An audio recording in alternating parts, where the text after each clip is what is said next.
Hey friends, this is Bridget Danner back again to answer your tied for first place question, most topic you're most interested in, which is inflammation. So let's talk a little bit about inflammation, and then we'll talk about ways to reduce it and management. Inflammation isn't always a bad thing, right? It's our body as a technique that our body uses to heal from injuries and infections. So, at the right times and the right doses, inflammation is appropriate. The problem is when inflammation is chronic, which is definitely 100% not the state the body should be in.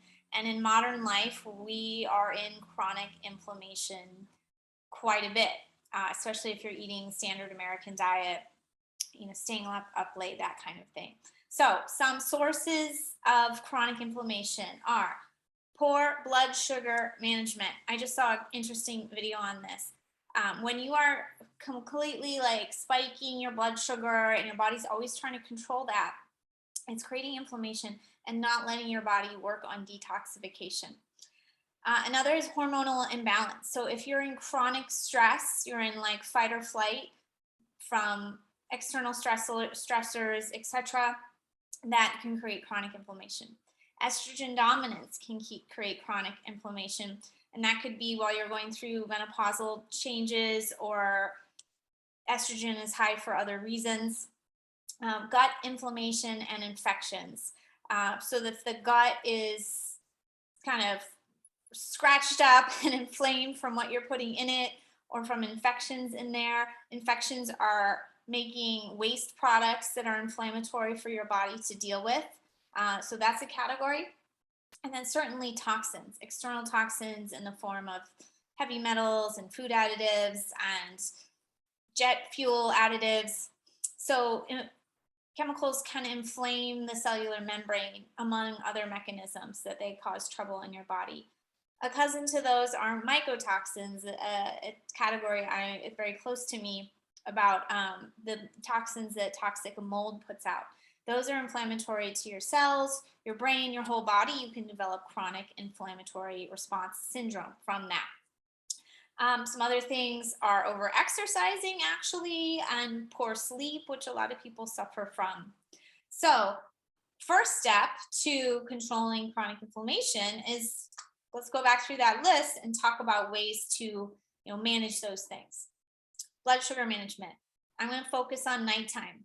Nighttime is not at all the time to be loading up on carbs and drinking wine. I know it's a bummer, but the later in the day, the less ability your body has to take in sugars that you're eating.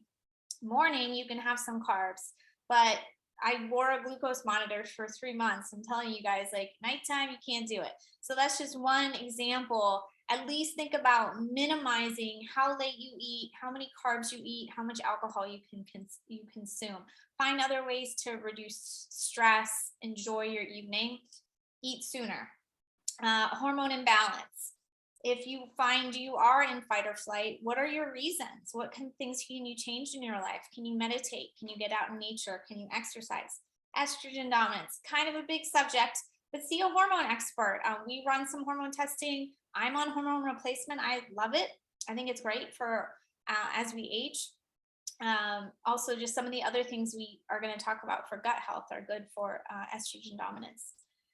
Gut inflammation and infections. So if you keep your gut healthier, that's going to help process estrogen better.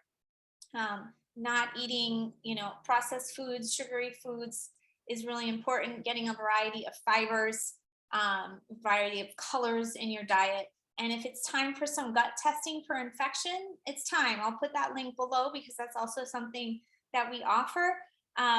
It's hard to guess what infections you have in there, and it's a process to work through them. So it's really something better to do with an expert.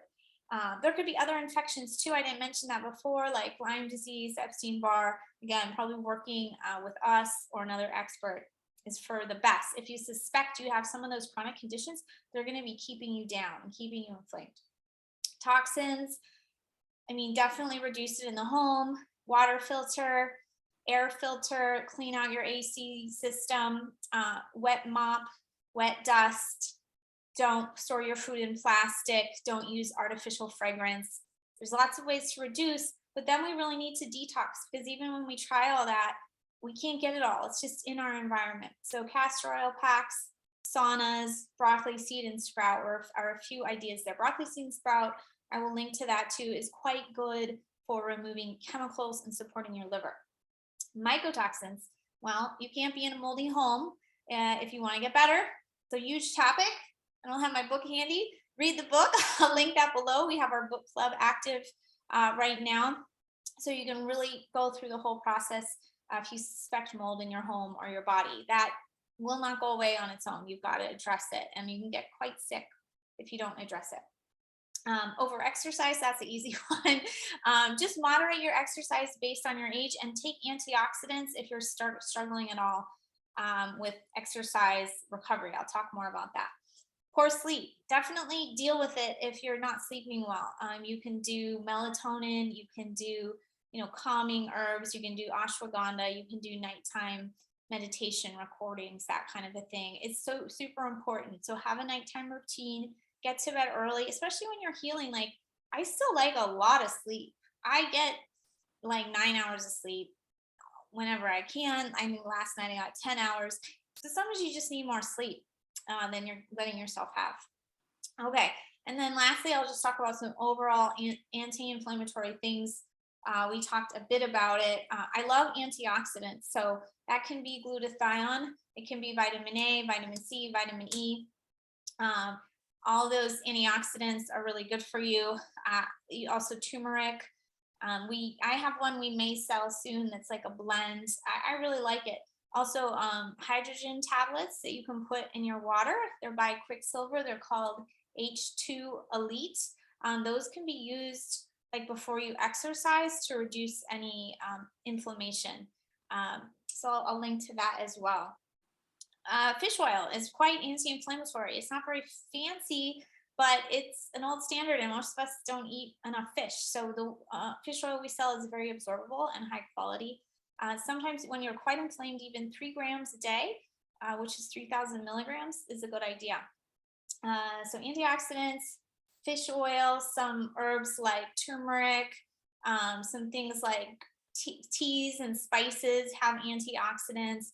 The colorful foods I mentioned, getting the right amount of exercise is important. I'm not against exercise by any means. I exercise a ton. Getting massages, taking care of your physical body so you're not in inflammatory pain constantly. So these are some ideas and some starts for you to think about if you feel like you're dealing with chronic inflammation. Thank you so much for watching. If you have any questions, you can reach out to our team, or again, you could do some testing consultations with us, or we'll even review recent labs you've had and just help you make a plan so you can get from where you are to where you want to be, which is probably, in less pain, your brain working better, feeling more energetic. And we definitely want that for you, and it's definitely possible. Thank you.